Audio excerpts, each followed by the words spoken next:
Hey everyone, it's Jason. Welcome back to Martial Arts Theater 3000.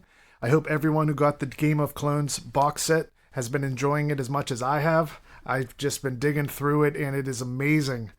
If you haven't grabbed it yet, I'll put a link down in the description box below. I was super impressed with the collection of movies.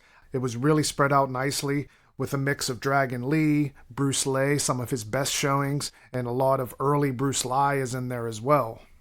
And if you bought it off the Severin website, you got the bonus disc with the Big Boss Part 2, the ultra rare Bruceploitation movie, and the Black Dragon versus the Yellow Tiger, another rare one. And I don't want to get too ahead of myself because the box set just came out, but I thought it'd be fun to give my wish list what I'd like to see on Game of Clones Volume 2.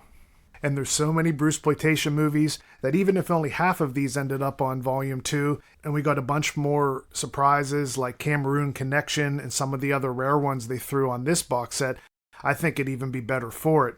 So I'm sure Severin and Michael Worth and all of them are going to have some surprises for us, but these are going to be my 15 movies I'd love to see on Game of Clones Volume 2.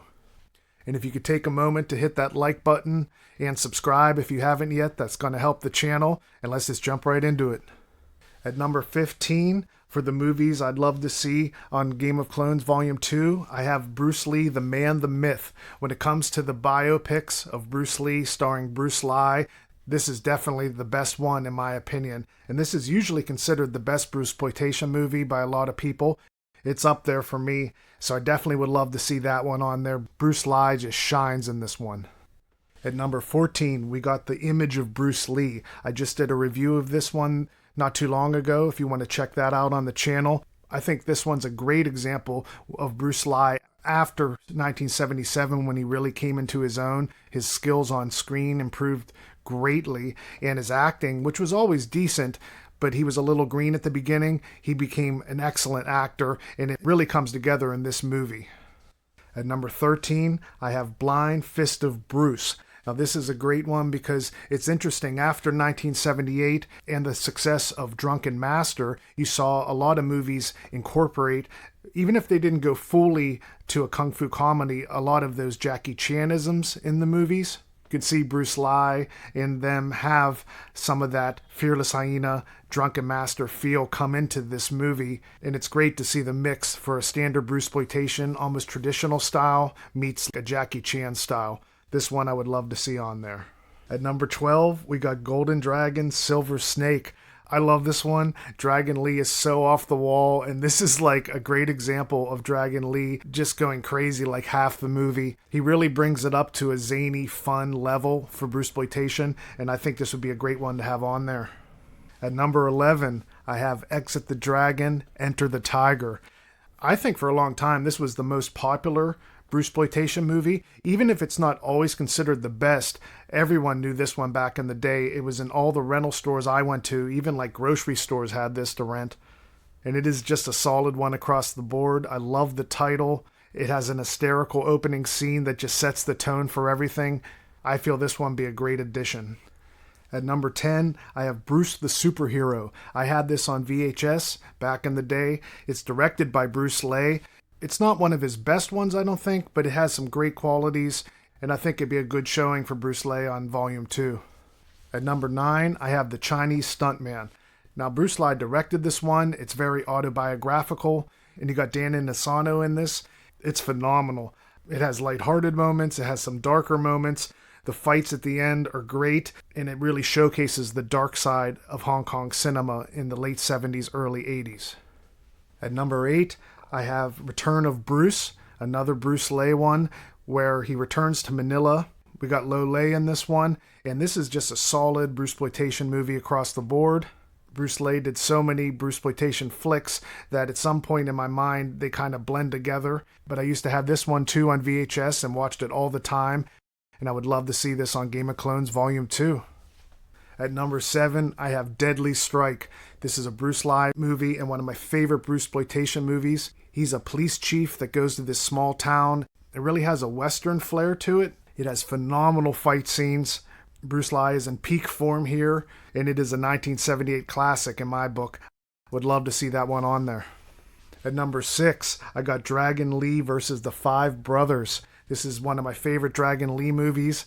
As I've said before, Dragon Lee can be so off the wall, especially in Golden Dragon, Silver Snake. He's not as crazy in this one, but we got some solid fight scenes throughout, and I really think this one showcases a lot of Dragon Lee's best qualities. At number 5, Fist of Fury Part 3. I love Fist of Fury Part 2 so much, but some days when I watch Fist of Fury Part 3, I think it's right neck and neck with it.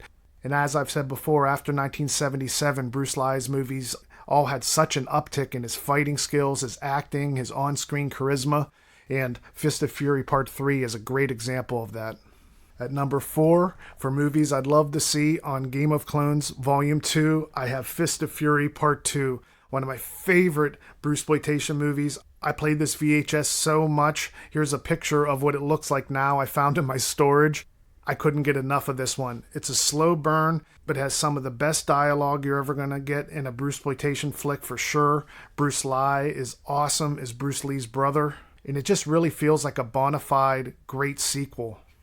And you have Lo Lei and Bruce Lee facing off in a classic finale. This is top-tier Bruceploitation without a doubt, and it's directed by the awesome Lee So-nam as well. At number 3, I have The Real Bruce Lee.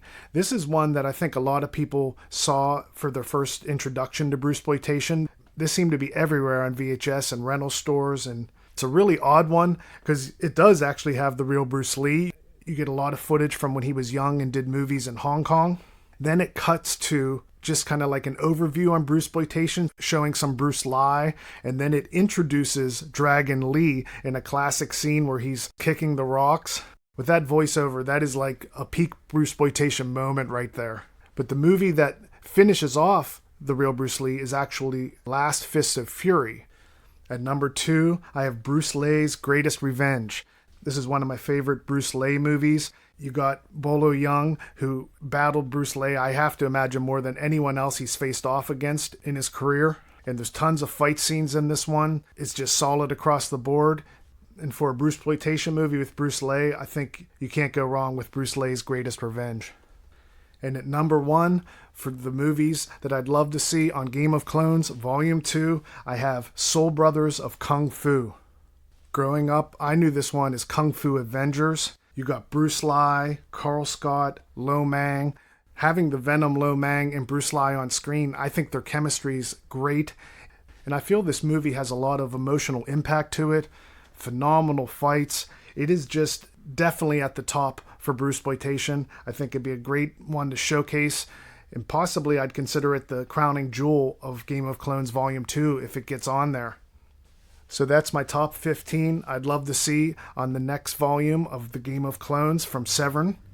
And as I said in my overview of Volume 1, Michael Worth had mentioned to me that it comes down to the fact they have the rights to a lot of these films, about a dozen or so, but they don't always have the film elements.